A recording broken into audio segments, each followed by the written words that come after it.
மாந்தியின் சார பலன்கள் part 6 video பார்க்கலாம் ஃப்ரெண்ட்ஸ். இப்போ வந்து மாந்தியின் குரு சாரம் பெற்றால் என்னென்ன நடக்கும் அப்படின்றத பார்ப்போம்.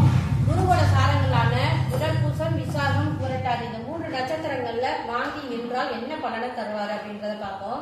ஃபர்ஸ்ட் வந்து ஹையர் எஜுகேஷன்ல தடை ஏற்படும், உயர்கல்வியில் தடை ஏற்படும். ரெண்டாவது கருக்கலைவது கொண்டு. அடுத்து வந்து அப்பாவின் சொத்து சுடுகாடு பக்கத்துல இருக்கும், அவங்களோட அப்பாவோட சொத்து வந்து சுடுகாடு பக்கத்துல இருக்கும்.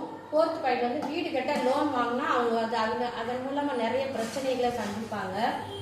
சொத்து வந்து தான தர்ம சிந்தனை மேலோங்கும். குருனால தான தர்மம் தான், அதனால தான தர்ம சிந்தனை மேலோங்கும். அப்புறம் வந்து யாரையாவது நம்பி மோசம் போயிடுவாங்க, அதாவது பண மோசடி இந்த மாதிரி அவங்க நம்பி ஏமாந்து போயிடுவாங்க. 7th பாயிண்ட் வந்து இல்லீகல் பிரச்சனை உண்டு, ஏதாவது ஒரு இல்லீகல்ல பிரச்சனைலாம் மாட்டிக்கிடுவாங்க. அடுத்து 8th பெண்ணிடம் ஏமாறுவர். இந்த குரு மாந்தி வந்து குரு சாரத்தில் இருந்தால் ஏதாவது ஒரு பெண்கள் கிட்ட ஏமாந்துருவாங்க. Thank you friends. மாந்தியின் சார பலன்கள் பார்ட் 7 வீடியோ பார்ப்போம். இப்போ வந்து மாந்தி வந்து சனி சாரத்தில் இருந்தால் என்ன பலன் அப்படின்றத பார்ப்போம். சனியோட சாரங்கள்னா என்னென்ன, நின்ற கால் என்னென்ன, பூசம், அனிசம், உத்திரட்டாதி இந்த நட்சத்திரங்கள்ல மாந்தி நின்றா என்ன பலனை கொடுப்பாங்கன்னு பார்ப்போம். ஃபர்ஸ்ட் வந்து பாத்தீங்கன்னா சித்தப்பா மற்றும் மூத்த சகோதரங்கள் இவங்களுக்கிடையே உள்ள மனக்கசப்பு வந்து ஏற்படுத்திடும். அடுத்து வந்து வேலையாட்கள் கிடைக்க மாட்டாங்க.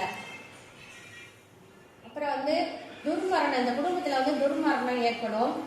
தத்து போனவர் தத்து கொடுத்தவர் இந்த குடும்பத்துல இருப்பாங்க. சில பேரை தத்து கொடுப்பாங்க, சில பேர் தத்து எடுப்பாங்கல்ல, அந்த மாதிரி இருக்கும். அப்புறம் வந்து பணம் பொருள் வந்து தான் திருடு போகும் மாந்தி வந்து சனிசாரத்துல இருந்தா. அடுத்து குழந்தை இல்லாதவர்கள் அந்த குடும்பத்துல வந்து இருப்பாங்க. கல்யாணம் ஆகாதவர்களும் அந்த குடும்பத்துல இருப்பாங்க ஃப்ரெண்ட்ஸ். தேங்க்யூ.